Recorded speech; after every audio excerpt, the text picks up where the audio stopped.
Yesterday, the nation was seemingly shaken by a question of whether a human being can identify as a cat.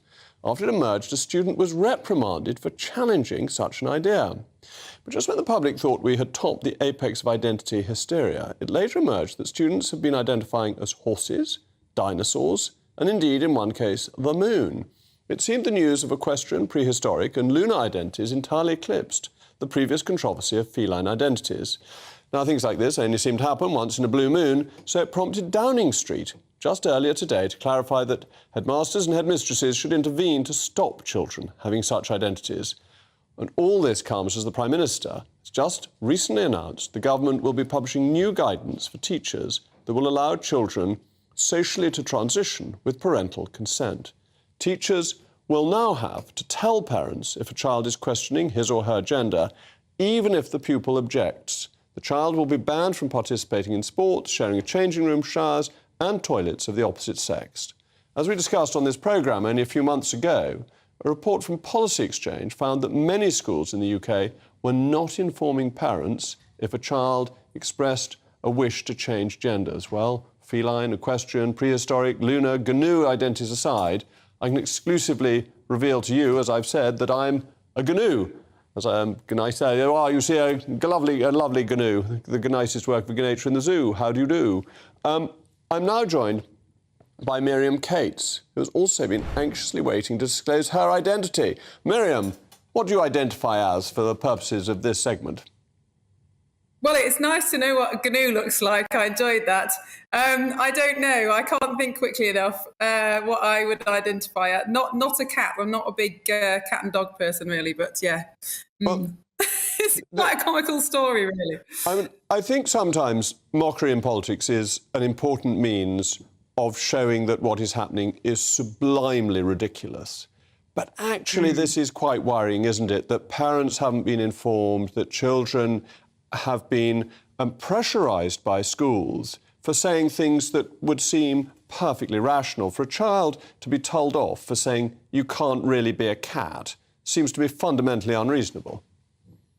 Absolutely. And I mean, there's a lot to unpack here, and we can only hope that that was an extreme example and that teacher was particularly misinformed and uninformed about the law as well. But it does beg a wider question, doesn't it, about how we've got to this point, because we can laugh about the silly animal identities, but actually this is very closely linked to the idea of gender identity, that so many, we know thousands and thousands of children are now telling teachers, telling parents that they identify as the opposite gender to their birth sex. And obviously this is a problem that is now, increasing in schools, and that the government has said that it will sort out with this guidance. But taking a step back, what's happened here is that we've forgotten what it means to be adults, and we've forgotten that loving children is not about giving them what they want, but about wanting what's best for them.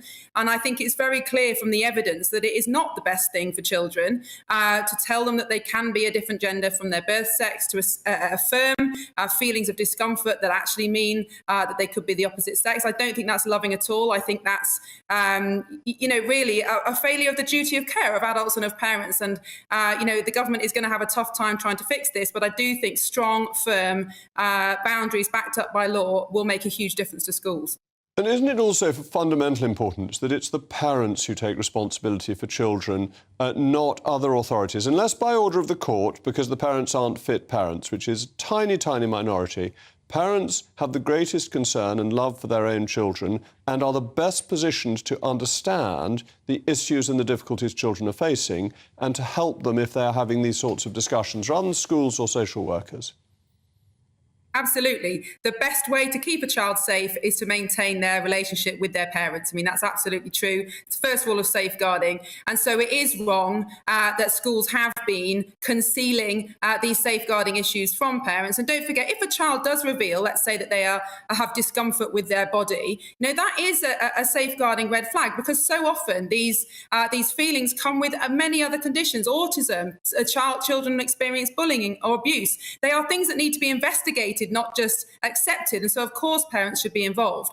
But I do think we need to separate the issues of parental involvement, which is absolutely paramount, and what parents can actually consent to. Because if the leak that you mentioned is correct, the new guidance, the draft guidance at the moment says that as long as parents consent, then a child can be socially transitioned at school. Now, I don't agree with that because, we wouldn't allow a parent to say, I want my child to have this particular drug. If the doctor is saying, no, hang on, that's not the best thing for your child can't have that, the parent doesn't have the right to demand that. The same with, a parent couldn't say, I want my child to drink alcohol in the school premises. It doesn't matter if the parent consents. The rule is no. And so I think we need to have the same kind of approach here. We don't socially transition children because it's not the best thing for them. There isn't the evidence for it, whether or not the parent consents.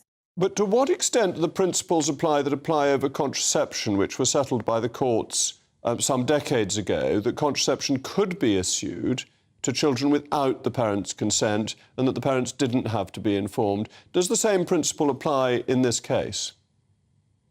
Well, I don't think it does, and I'm not a lawyer, but contraception is obviously, a medical treatment, if you like, or, certainly something that can be medically prescribed with a known outcome and known potential risks. So you could therefore argue that a child of a certain age could make their own decision about what are the potential benefits and risks of taking that particular treatment, because it's known. The thing about social transition is unknown. We do not know what kind of outcomes this kind of psychological intervention on children will have. And you've probably been following the government's new guidance for the gender clinics. And the NHS has now decided that puberty blockers cannot be given to children except as part of an agreed and ethical experimental study.